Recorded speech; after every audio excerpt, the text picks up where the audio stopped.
Çok değerli Diyanet İşleri Başkanımız, değerli il müftülerimiz, Antalya Valimiz, Antalya Milletvekilimiz ve çok saygıdeğer basın mensubu arkadaşlar, hepinize hayırlı sabahlar diliyorum. Burada bu güzel toplantıda sizlerle birlikte olmaktan, Türkiye'mizin en önemli, en hassas kurumlarının başında gelen Diyanet İşleri Başkanlığımızın illerdeki temsilcileri olan siz değerli müftülerimizle birlikte hasbihal etme imkanı bulmuş olmaktan dolayı da fevkalade büyük bir memnuniyet duyduğumu ifade etmek isterim. Bu toplantının hayırlı olmasını, hayırlı istişarelere vesile olmasını temenni ederim. Gerçekten dünyanın çok zor bir süreçten geçtiğini hepimiz biliyoruz, yakinen takip ediyoruz. Uzunca bir süredir dünya fevkalade önemli krizlerle çalkalanmaktadır. Ve öyle görünüyor ki önümüzdeki dönemde belki yine uzunca bir süre bu krizlerden kurtulma imkanı çok yakın dönemde mümkün görünmüyor. Ekonomik krizlerin, siyasi krizlerin, toplumsal krizlerin dünyanın sadece bir bölgesini değil, hemen tamamını kuşattığı, bütün insanları etkilediği, 7,5 milyar insanın ortak sorunları haline geldiği hepimizin malumudur. Ama en az bunlar kadar dünyada bir başka önemli krizin de maneviyat krizi olduğu, insanoğlunun hayata geliş amacının ne olduğunu unutur bir şekilde, bu anlamda dünyanın tabiri caizse çivisi çıkmış bir şekilde dünyanın büyük problemler yaşadığını da hep beraber görüyoruz. Dolayısıyla hem dünyada olanları çok iyi şekilde gözden geçirmek, hem de İslam dünyası olarak dünyanın hemen hemen en orta noktasında, en stratejik noktasında Fas'tan Endonezya'ya kadar olan coğrafyada yayılmış, yaklaşık 2 milyara yakın nüfusuyla büyük potansiyeli olan ama maalesef dünyanın çivisi çıktığı gibi İslam dünyasında da birliğin, beraberliğin, dirliğin olmadığı ve bu kadar büyük imkanlara rağmen her türlü yoksulluğun, geri kalmışlığın hüküm sürmüş olduğu bir İslam dünyasında yaşıyoruz. Dolayısıyla hem dünyada nelerin olup bittiğini çok iyi şekilde sorgulamak, sağlam bir muhasebe yapmak ve buradan da yeni bir sözü nasıl ortaya koyabiliriz? İnsanlığın tamamına ışık verecek olan yeni bir anlayışı nasıl ortaya koyabiliriz diye çalışırken, aynı zamanda iğnenin ucunu da kendimize batırmamız ve kendimizin de sağlam bir muhasebe yaparak bu süreçlerden nasıl çıkacağımızı fevkalade ciddi bir şekilde tartışmamız gerekir. Değerli hocalarım, örnek olsun diye söylüyorum. İsrail'in bugün Filistin'de yapmış oldukları tam manasıyla bir katliam, tam manasıyla bir soykırımdır. Başta Amerika olmak üzere Batı dünyasının İsrail'e vermiş olduğu destek, neredeyse görmüyoruz, duymuyoruz, biz anlamıyoruz, siz ne isterseniz onu yapabilirsiniz diyerek izin vermiş olması ve fevkalade büyük bir askeri güçle, hani evinizi başınıza yıkarız lafı var ya, insanların evlerine başlarını yıktıkları bir ortamda yaşıyoruz. Hiç şüphesiz İsrail'in büyük bir askeri gücü var. Arkasında Amerika'sı var. Arkasında Avrupa'sı var. Teknolojisi var. Dünyanın bütün finans çevreleri neredeyse İsrail'in emrinde. Dünyanın bütün neredeyse sayılı büyük kuruluşları İsrail'in emrinde ama benim kanaatimce İsrail'in en büyük gücü bunlar değil. İsrail'in en büyük gücü İslam dünyasının çaresizliği, İslam dünyasının dağınıklığı ve İslam dünyasının içinde bulunduğu bu durumdur. Dolayısıyla her şeyden ve herkesten önce öz eleştiri yapması gereken, sağlam bir muhasebe yapması gereken bizleriz ve ümit ederiz ki bu muhasebeyi en iyi şekilde yaparak hem bu süreçlerde krizlerden kurtulmayı hem de dünyaya ışık saçacak yeni sözü ortaya koyabilmeye muvaffak oluruz. Kuzey Afrika'nın önemli yazarlarından Hamid Duhan'ın Mahrem Macera kitabında bir roman. Orada kabile reislerinden birisi, bilge bir adam, bütün çevresindeki akil insanları toplar ve sorar. Biz Müslüman insanlarız. Biz Allah'ın kitabına ve onun Resulüne, son peygambere inanırız. Nasıl oluyor da biz bu kadar büyük bir gücümüz olmasına rağmen şu anda yenilmiş vaziyetteyiz, dünyada zillet içerisindeyiz diyerek onları toplar ve bu soruyu sorar. Roman da bu sorunun cevabı etrafında şekillenir. Esasında son 2 asırdır Osmanlı entelektüelleri bu anlamda çıkış yolu aramışlar. Biz niçin yenildik ve nasıl buradan küllerimiz üzerinden ayağa kalkarız fikriyatıyla ciddi bir şekilde meşgul olmuşlar ve önemli fikirleri, tartışmaları ortaya koymuşlardır.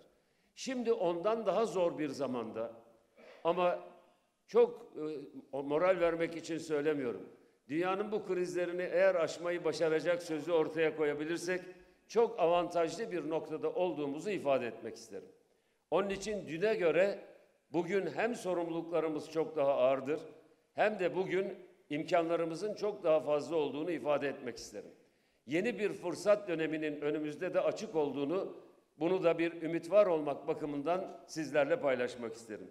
Şimdi çok kısaca dünyanın bizim içinde yaşadığımız dönemde dünyanın temel birkaç problemini, hepimizin bildiği problemleri gözden geçirmekte yarar görürüm.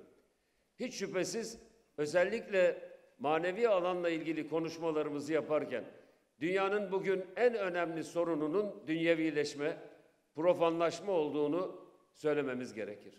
Yani hayat sadece dünyadan ibaret, hayat sadece kârdan ibaret, hayat sadece kişisel zevklerden ve hazlardan ibaret, hayat sadece dünyanın nimetlerini hemen şimdi en iyi şekilde değerlendirmekten ibaret gibi gören bir anlayışa, modern değerlerin üzerinde kurulmuş düşünce sistematiğinin bir sonucu olarak ortaya çıkan profanlaşmanın neredeyse manevi olan, etik olan her şeyden uzaklaştırdığı, insanları uzaklaştırdığı bir sekülerleşme, dünyevileşme, profanlaşma dönemi yaşıyoruz.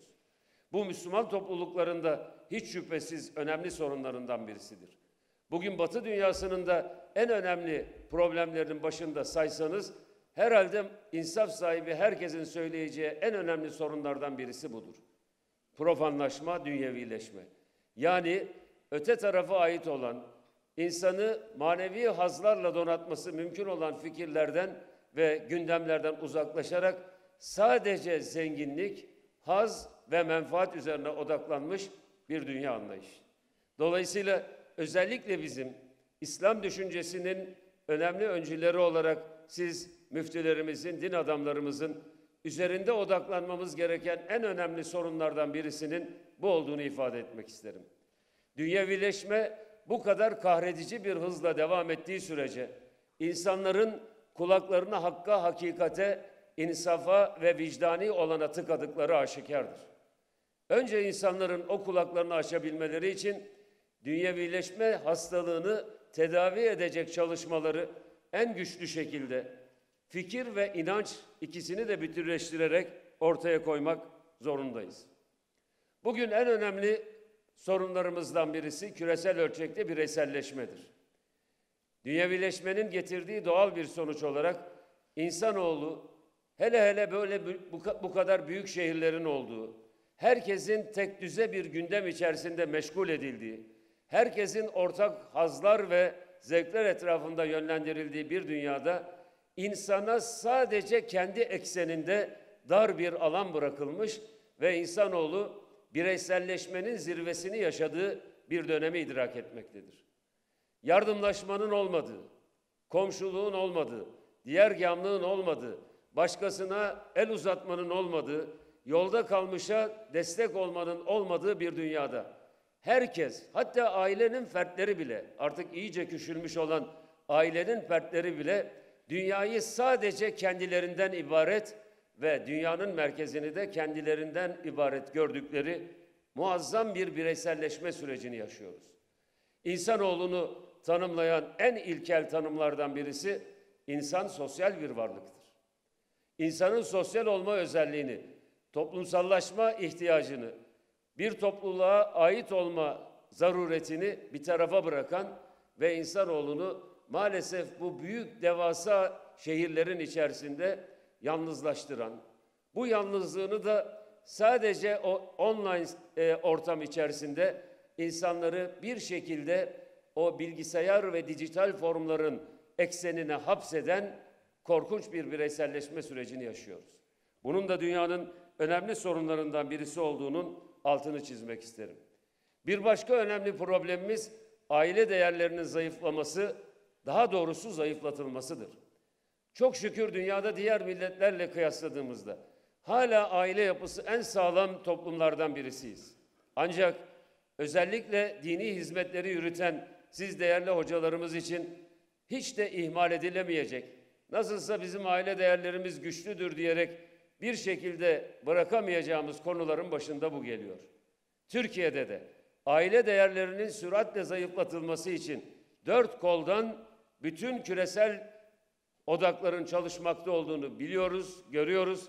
Bunun için de aileyi toplumsal yapımızın merkezine alacak şekilde yeniden aileyi güçlendirmek, en güzel şekilde aile etrafında toplumsal yapıları organize etmek temel vazifelerimizden birisidir.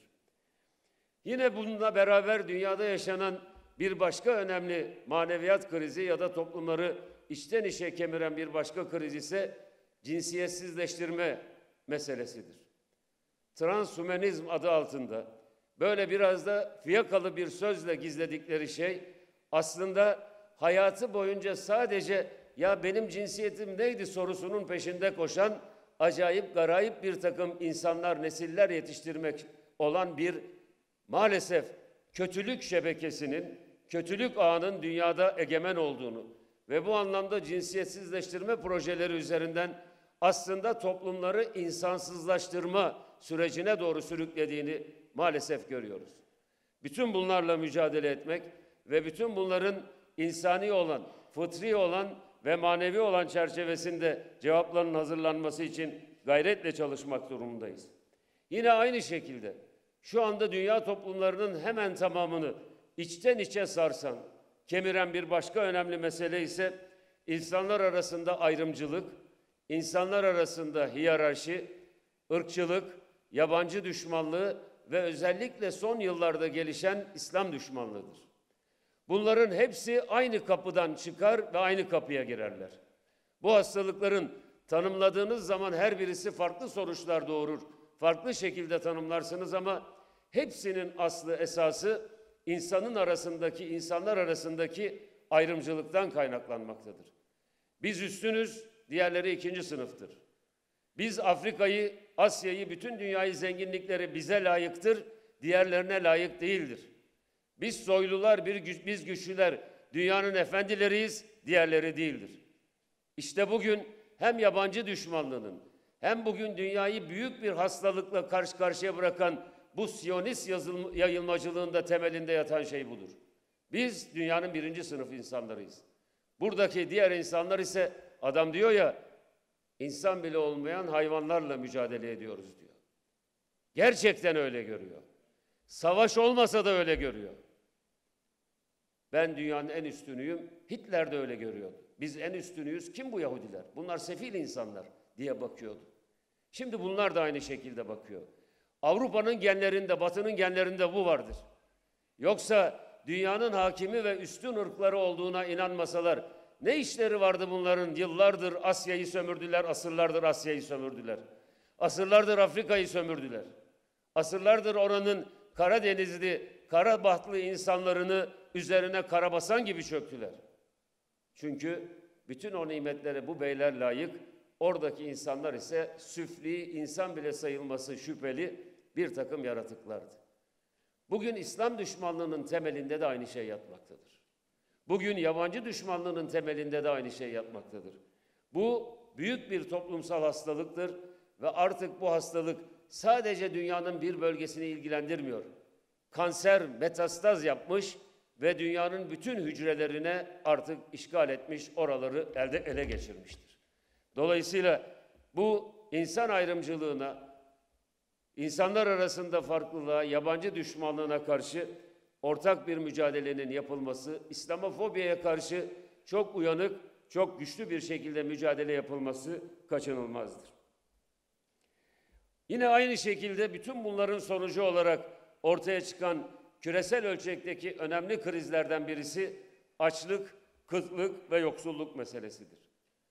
Mahatma Gandhi'nin çok güzel bir lafı var. Diyor ki, bundan bir asır evvel Afrika'da, dünya diyor insanların herkese yetecek kadar dünya boldur, ganidir ama herkesin ihtiyaçlarını karşılayacak kadar zengin bir yer değildir. İhtiraslarını karşılayacak kadar zengin bir yer değildir. İhtiyaçlarını karşılayacak ama ihtiraslarını karşılayamayacak bir yerdir. Bir asır evvel Afrika'da açlık, kıtlık yoktu. Bir asır evvel kitlesel olarak insanların öldüğü, insanların bir lokma su, bir bardak su bulamadığı dönemler Afrika için geçerli değildi. Dünyanın hiçbir yer için geçerli değildi. Ne oldu da dünya bu hale geldi? Yine aynı zihniyet, dünyada hakim olmak isteyen ve her şeyi kendi kontrollerinde geliştirmek isteyen modern Batı zihniyeti dünyayı bu noktaya getirdi. Buna karşı sadece yardımlar üzerinden açlığın ortadan kaldırılması değil, aynı zamanda insanların yardımlara ihtiyaç duymaksızın ayakta durabilecekleri bir dünya sisteminin kurulabilmesi için gayret sarf etmek mecburiyetindeyiz. Yine birçok sorunun yanında son olarak şunu da zikredip bu konuyu kapatmak isterim. Bugün dünyada iç çatışmaların, işgallerin, darbelerin, hükümetlerin haksız yere indirilmelerinin, ayrıca işgal ve çatışmaların ve küresel ölçekte de fevkalade ciddi bir şekilde savaşların hüküm sürdüğü bir dönemdeyiz. Esasen şu tarafından da bakılabilir. Bendeniz 2016'da hükümet sözcüsüyken bir basın toplantısında bunu dile getirmiştim. Bir karamsarlık olsun diye söylemiyorum. Ama alametlerini üst üste koyduğunuz zaman çoktan 3. büyük savaşın ayak seslerinin gelmekte olduğunu görüyoruz. Dünya maalesef özellikle son 20 yıllık süreç, 20-25 yıllık süreç içerisinde çok büyük gerilimlerin, demin sadece bir kısmını saydığım küresel ölçekte hüküm süren krizlerin, kaosların içerisindedir. Çünkü dünyada 1945-90 arasında önce biliyorsunuz 1. ve 2. savaş önce askeri olarak başladı. Savaşlar bittikten sonra ekonomik ve siyasi olarak devam etti. 2. Dünya Savaşı silahlar susturulmuş olmasına rağmen savaş ve gerilim sona ermediği için 45 yıl dünyada soğuk savaş hüküm sürdü. 1945'ten 1990'a kadar. Yani bir tarafında Amerika'nın, bir tarafında Rusya'nın olduğu iki kutuplu bir dünya sistemi ortaya çıktı.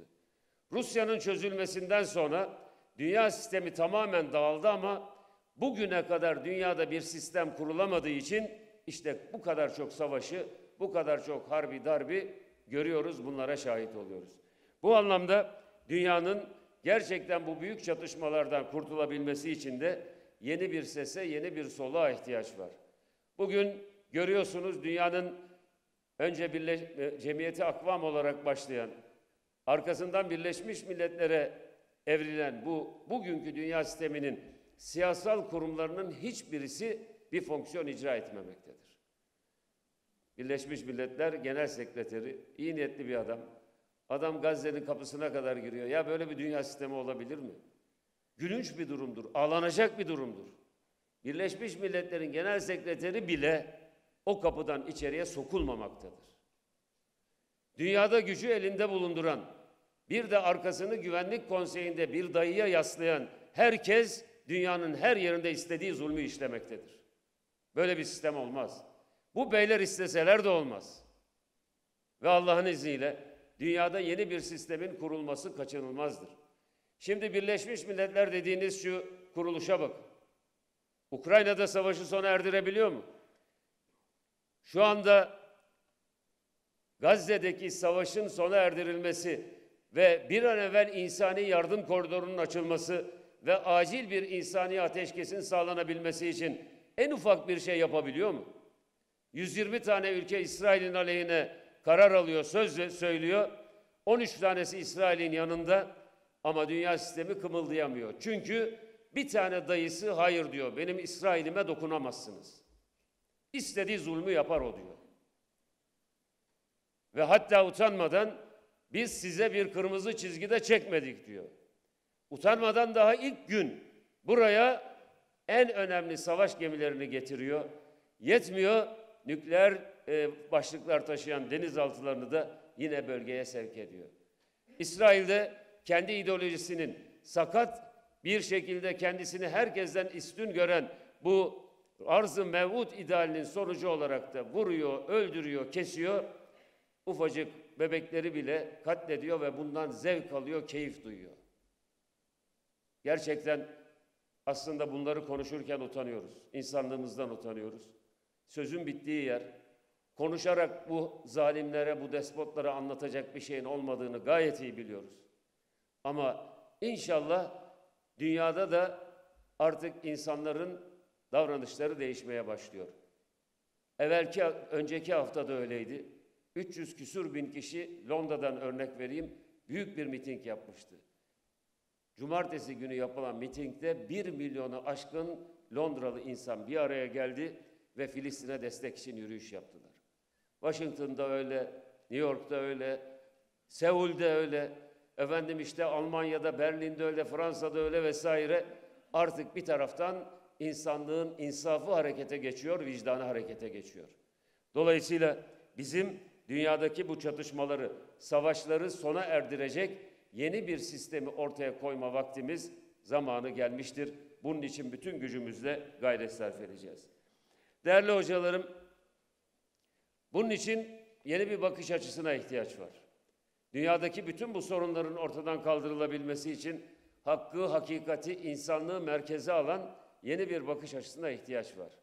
Bu çerçevede İslam düşüncesine ve İslami anlayışa insanlık tarihi boyunca olduğundan çok daha fazla ihtiyaç olduğu bir dönemin içindeyiz. Çünkü insanoğlu, Müslümanları da bizleri de işin içine katarak söylüyorum. İnsanoğlu yaratılış gayesini unutmuş, insanoğlu hayatla ölüm arasındaki irtibatı koparmıştır. Ana sorunlarımızdan birisi olduğu bu açıktır. Çünkü öyle olunca hayatın anlamı, hayata ilişkin bir takım yüksek idealler ortadan kalkmış, hayat sadece gündelik akışı, en iyimser ihtimalle söylüyorum, gündelik akışı halinde devam eder hale gelmiştir. Bunun için şöyle, önce Müslüman millet olarak, Müslüman ümmet olarak bizim silkinmemiz ve bütün insanlığı hayatın anlamı etrafında düşünmeye sevk etmemiz lazım.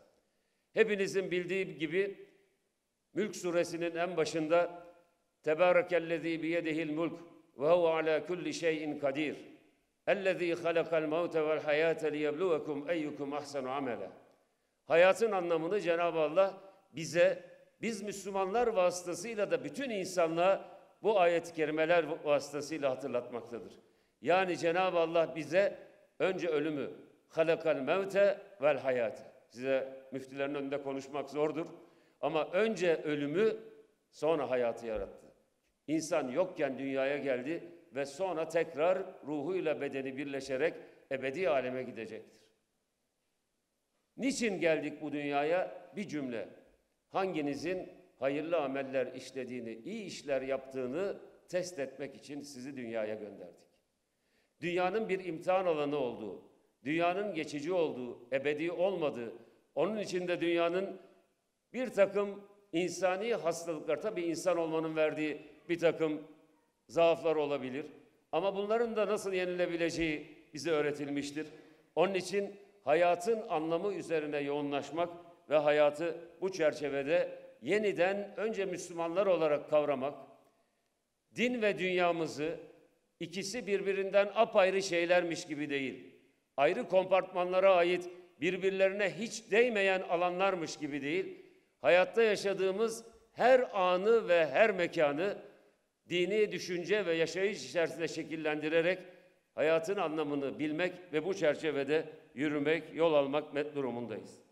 Bunun için bizim Anadolu irfanı olarak değerlendirdiğimiz, asırlar boyunca bu millete rehber olmuş olan düşünce sistemimizin, yaşayış tarzımızın, gelenek ve göreneklerimizin önümüzdeki dönemde en büyük aydınlatıcı unsurlar olduğunu ifade etmek isterim.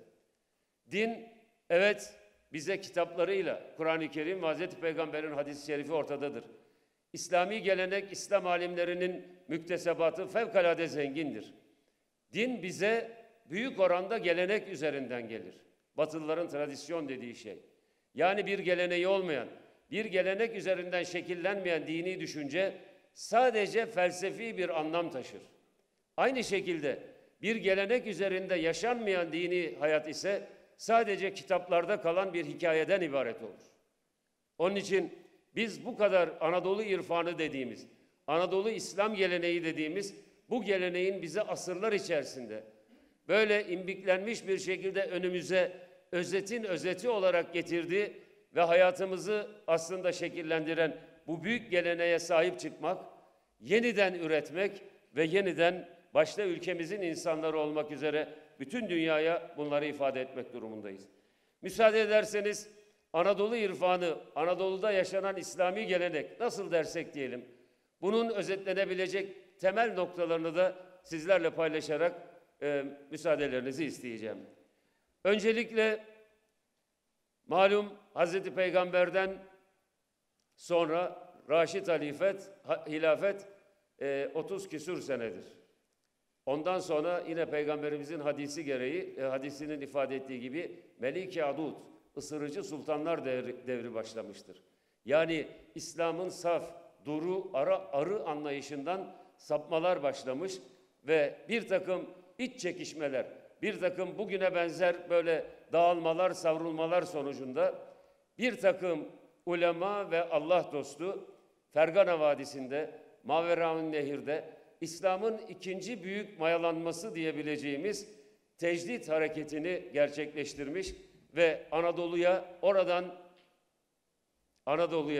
oradan da hatta Avrupa'nın ortalarına kadar giden bir büyük yürüyüşü gerçekleştirmişlerdir. Aynen o zamana benzer şekilde şu anda da bizim İslam dünyası olarak ve Müslüman topluluklar olarak yeni bir tecdit hareketine, geleneğimizi bugüne uyarlayarak bunun üzerinden dünyayı ve İslam'ın meselelerini anlamak için hem bireysel tecdide hem toplumsal tecdide ihtiyacımız olduğu aşikardır. Bunun için en önemli imkanımızın, en önemli gücümüzün de Anadolu irfanından kaynaklandığını ifade etmek isterim. Horasan erenlerinin, Ahmet Yesevi geleneğinin, Şah-ı Nakşibendi geleneğinin oralardan Anadolu'ya getirmiş olduğu o saf, duru, İslam'ın ikinci sefer süzülerek bize miras bırakılmış geleneğini inşallah üçüncü olarak bizim de sonraki nesillere bırakmamız imkanı olur. Bunun için Anadolu geleneğini, Anadolu irfanını en iyi şekilde özümsemek zorundayız.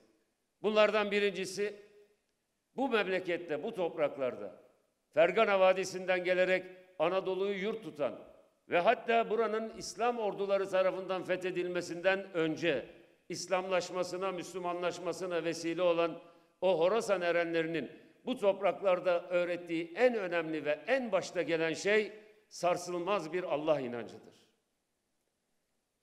Birçok toplumda yaratıcı inancı vardır. Ama bu topraklarda halkın yaşadığı, hatta dini hayata en uzak olduğunu zanneden insanların bile yaşadığı fevkalade sarsılmaz, güçlü bir Allah inancı olduğunu, bunun da günlük hayatımıza yansıyan birçok yansımalarını hepimiz görüyoruz ve biliyoruz. Dolayısıyla bu toplumda Allah'ın sadece varlığı ve Allah'ın sıfatları üzerinden onun nasıl bir zat-ı kibriya olduğunun anlatılması değil, bunun da ötesinde Cenab-ı Rabbul Alemin'in çekip gözeten, her şeyi kuşatan ve hayatın her alanında var olan, hakim olan tek güç olduğunu bilen bu millete, bu milletin evlatlarına yeniden bunu hatırlatma zorunluluğumuz vardır. Bu Allah inancı, sağlam bir Allah inancı Anadolu topraklarının mayasını oluşturan en önemli hususiyetlerden birisidir. İkincisi, benzer şekilde Allah'ı sevmenin peygamberi sevmekten geçtiğini, Allah'ı sevmenin peygamberin emrine uymaktan geçtiğini bilen bir anlayış, böylesine bir şekilde toplumun içine nakşedilmiş ve yerleştirilmiştir. Yine bu toplumun dini hayata en uzak olduğunu zanneden insanları bile Hazreti Resul'ün ismi anıldığı zaman saygıyla derlenir, toparlanır. Çokçası da peygamberin ismi zikredildiğinde elini gönlüne götürerek Aleyhisselatü Vesselam Efendimiz'e saygı ve tazim ifadesini ortaya koyar. Bu toprakları şekillendiren ikinci büyük manevi gücümüz peygamber sevgisi ve peygamber bağlılığıdır. Üçüncüsü ise bu toplumlarda, oradan Maveraun Nehir'den gelen bir inançla asırlar boyunca Müslümanların fikir ve zihin dünyası, Aynı zamanda Müslümanların günlük hayattaki insanlara karşı yaklaşımları kuşatıcı, kapsayıcı ve insanları ayrıştırmayan bir anlayış şeklinde gelişmiştir.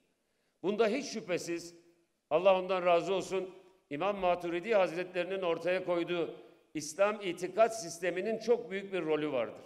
Bizim topraklarımızda benimsediğimiz, bizim milletimizin benimsediği ve Anadolu irfanını yoğuran bir başka mesele de budur. Yani Maturidi akaidinin biliyorsunuz 2 tane temel özelliği var.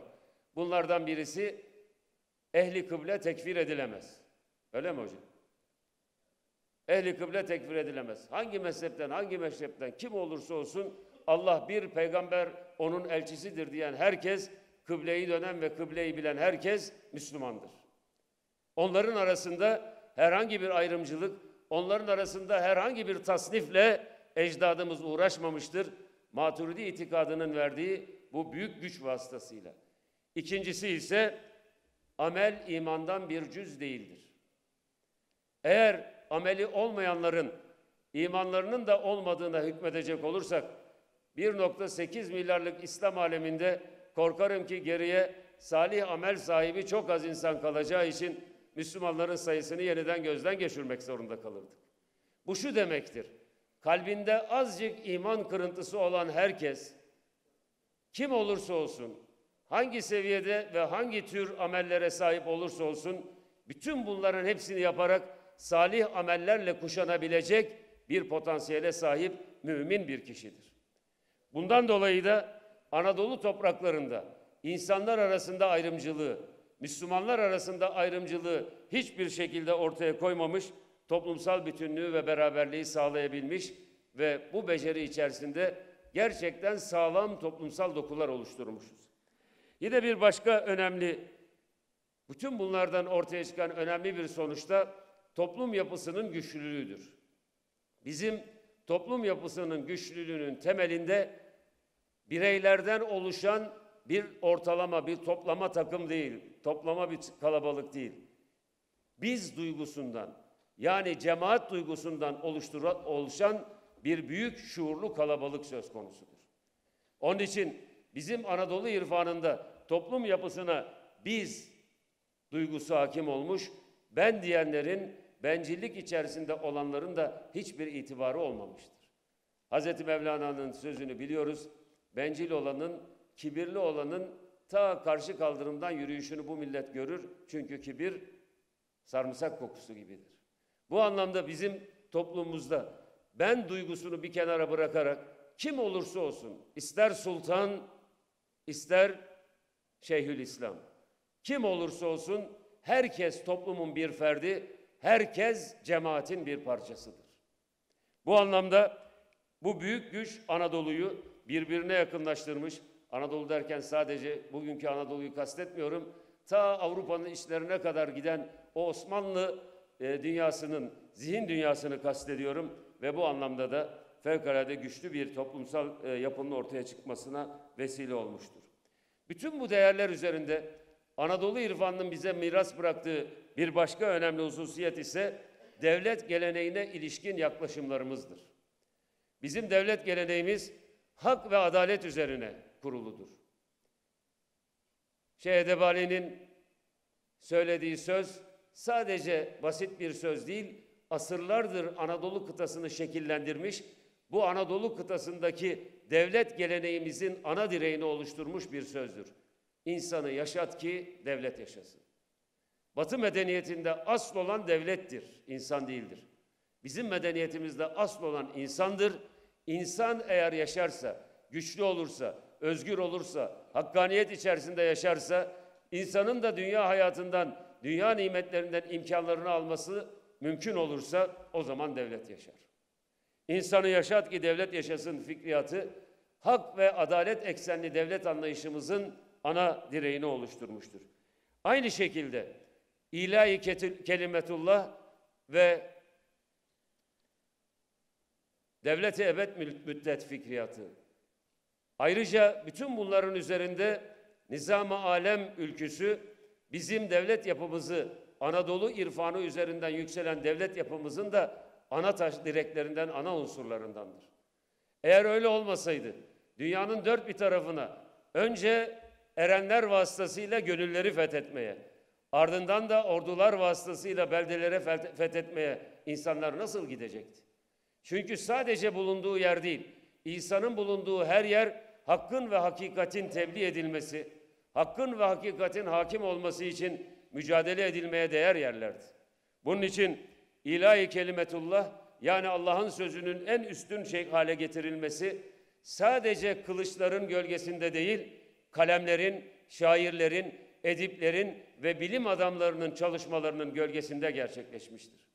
Yine bugün baktığımız zaman Türkiye'nin insanının, en ücra köşedeki kahvedeki insanların bile, örneğin şu anda Filistin'deki, Gazze'deki insanların hali pürmelaliyle yakından meşgul olması, Türkiye'de binlerce, on binlerce, yüz binlerce evde her akşam gözyaşlarıyla Filistin halkına dua edilmesi de boşuna değildir, tesadüf değildir.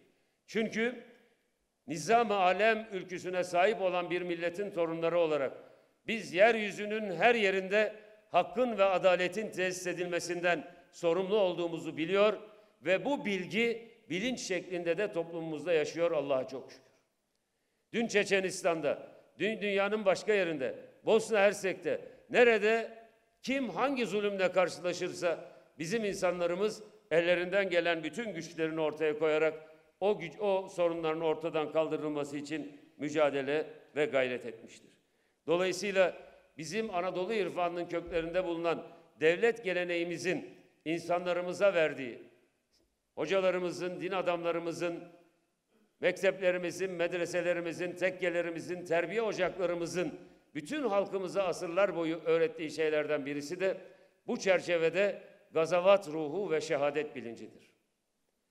Bir insan ölürse hemen öldüğü anda cennetin kapılarının kendisinin önünde açılacağını bilmezse Allah aşkına niçin harp meydanına gitsin de canını feda etsin? Bu çerçevede ecdadımızdan Allah razı olsun, bu ruhla, bu bilinçle, bu felsefeyle bütün bu ülkenin, bu milletin sosyal genetiğini tabiri caizse yoğurmuşlar ve bugüne kadar getirmişlerdir. Son olarak şunu söyleyeceğim. Anadolu irfanının bize öğrettiği önemli hususlardan birisi de tüm insanlığa bakış açımızla ilgilidir. Hazreti Ali Efendimizin Malik bin Eşter'i Mısır'a vali olarak tayin ettiğinde söylediği sözü hepimiz biliyoruz. Diyor ki, ey Malik, bil ki insanlar iki sınıftır. Ya yaratılışta eşindir, ya dinde kardeşindir. Bu millet, bizim milletimiz yeryüzündeki bütün insanları yaratılışta eşi olarak görmüştür. Kadın, erkek, genç, ihtiyar, zengin, fakir, şu ırktan, bu ırktan, bu ana dili konuşuyor, şu ana dili konuşuyor. Şu ten rengine sahip, falanca ten rengine sahip. Bütün bu ayrımları bir tarafa bırakarak insanları yaratılışta eş olarak görebildiğimiz için dünyanın her yerine bakabilme imkanına sahip olduk. Bu cümlemi tekrarlıyorum. Bütün insanları yaratılışta eşimiz olarak gördüğümüz için asırlar boyunca, tarih boyunca dünyanın her yerine bakabilme imkanına sahip olduk. İnşallah yine bu anlayışları yoğurarak, eksikliklerimizi gidererek, inşallah insanları yaratılışta eş, la ilahe illallah Muhammedur Resulullah diyenleri de dinde kardeş olarak görerek yeniden önce İslam dünyası olarak kendimiz toparlanacağız, derleneceğiz ve bütün insanlığı bu umdeler, bu fikriyat, bu düşünce etrafında yeni bir söze davet edeceğiz. Böyle baktığımız zaman inanın ki başta kendim olmak üzere bu hepinize ifade etmek istiyorum. Eğer bunları yerine getirebilirsek, hayatımızın bundan sonra kalan kısmını da bunları gerçekleştirmek için kendimizi bu gayeleri gerçekleştirmeye vakfedersek, Allah'ın izniyle önümüzdeki dönem İslam'ın gür sedasının dünyanın her yerinde yankılanacağı bir dönem olacaktır. Allah sözümüzü kuvvetli kılsın, ufkumuzu aydınlık etsin, geleceğimizi aydınlık eylesin, adımlarımız sağlam olsun. Allah dostluğumuzu, kardeşliğimizi, birliğimizi, beraberliğimizi daim kılsın diyorum. Hepinize selam ve sevgiler sunuyorum. Allah'a emanet ediyorum. Hayırlı günler diliyorum.